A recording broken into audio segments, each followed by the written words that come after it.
guys! So I hope that this works successfully.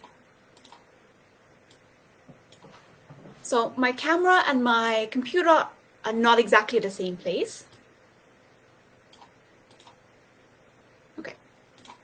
So sometimes I'll be looking at the computer and sometimes I'll be looking at the camera. So I'm sorry that I can't keep them together.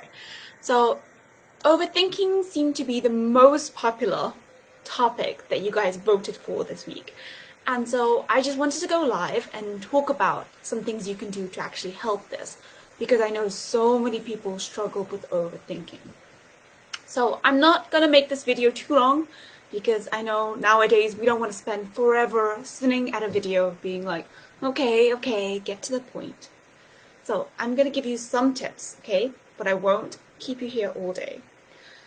So first, the reason why I want to make this video is because I know how important it is to overcome overthinking. I myself struggled with overthinking for a long time. I could take a small decision, like buying a chocolate bar, and I would overthink everything. But this one's better. But no, but what about this one? But then what if this one makes me sick? No. What about this one? What about price? What about this? Anything that would come to mind would just be overthought. It would be more than just one thing. It'd just be constantly one thing, another thing. Always worrying about these things. I would take small worries and just blow them up. So, for example, if I messaged my boyfriend and he didn't reply instantly, I'd be like, did I know him? Did I message something bad? Is he angry at me? Is he with somebody else? What is going on? I'd just be worried about everything. And I know that it gets really exhausting on your mental health. And I know how frustrating it can get when you just have all these thoughts and your logical mind might be like, but no, you're fine. But you can't help but just think, oh, what about this? What about that? The thoughts just keep coming. And your brain just can't say enough. And I completely understand. It's horrible. It's literally creating a monster in your head. Okay, so let's go on to the actual things you can do to make it better. So the first one, I know that loads of you guys have probably heard this again and again, so I'm really sorry, but this is very important. Tip number one, meditation and breathing. It is so important for you guys to learn how to meditate and to take time out of your day to just relax and breathe. You end up overthinking so much that it causes other physical symptoms in your body. So your body gets heavy and tense and tight, and you might get butterflies and you might feel uncomfortable and all these other things. And if you just stop, you breathe in, you breathe out, you just relax a little bit, it helps to get rid of some of that tension. And I know meditation is one of the things that people find very difficult to start off with.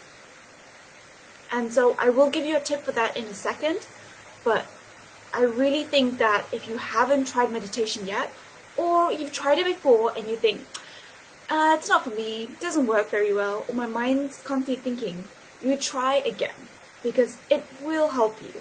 I have noticed on the days that I don't meditate, I'm a little bit more stressy and I worry about a little bit more things, and I have so many things to overcome and I can get overwhelmed a little bit easily.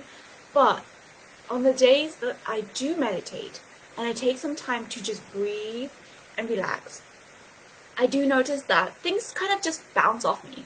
It's like I'm wearing I'm holding a little umbrella and just like raindrops just pouring off. And it makes things a lot easier. So again, like I said, I know that meditation can be a bit of a struggle. So if anybody struggles with meditation, what I normally recommend to my coaching clients when we start off, because maybe 90% of them struggle with meditation and breathing and just telling their mind to just stop. So what I recommend is starting off with just 1 minute a day. It doesn't have to be perfect. If you have other thoughts while you do it, that's okay. You just want to let it go and bring it back to where you are. Okay, just 1 minute a day. You will find with time it'll get easier. And you'll find that you'll just be able to do it and you just feel more relaxed. It is something that you need to take time with. It won't happen overnight, but it is worth it. Okay, tip number 2. So, your mind might be overthinking, but it's normally overthinking negative things. You don't think, oh, what a good day. I wonder if this good day is because of this, or I wonder because of this. It's normally things that are not so good. You're thinking of what if situations, or something scary, or something terrifying. Those kind of situations are kind of not very good for you, your mind, or your body. Okay? So, tip number 2 is actually to swap the situations. If you can't help but think a lot, then just flip them on the head and think of positive things, okay? Instead of thinking, excuse me, instead of thinking, what if, oh my god, this happens or that happens, or oh my god, the worst thing ever happens. Think of what could happen. What is a good situation that could happen? What is a good idea that could come to your mind? So just let your mind go, just like when you're daydreaming. But think of positive things, think of good things. Think, for example, if you messaged your partner, your boyfriend, your girlfriend, and they haven't replied straight away, and your mind might instantly go to, oh my god, where are they? Why aren't they replying? Why don't they want to talk to me? Did I annoy them? Did I anger them? Did I frustrate them? Are they with somebody else? Do they not want to talk to me? Are they going to break up with me? Instead of thinking all these things, think, oh, maybe they're doing something nice for me. Or maybe they're planning something. Or maybe they're watching a really nice movie and at a really good part. Oh, maybe they're with their friends and having a really fun time. Okay? Think about the good things. Think about the most positive scenario if you can. I know sometimes it's hard to get your mind there, but try to go into a more flowery situation, if you like. It doesn't have to be real.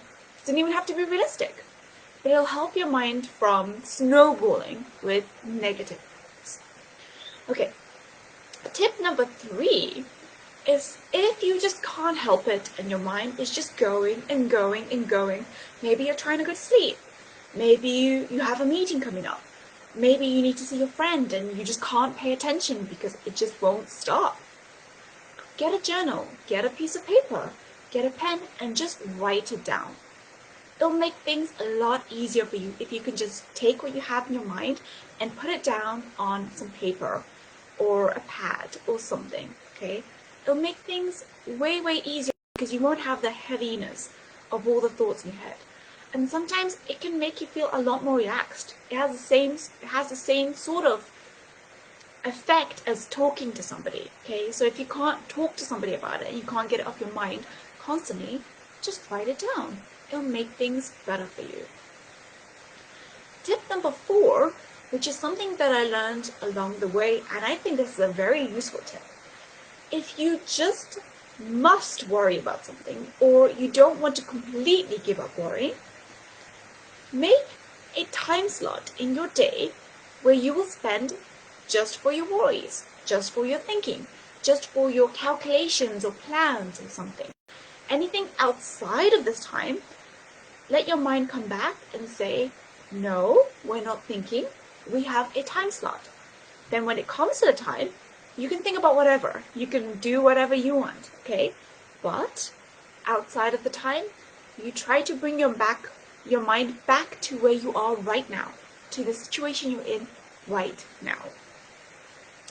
I think it can help quite a lot if you just set up a time for your mind so you know that you can worry at a certain point, but you can't spend your whole day, you can't be consumed by your worrying.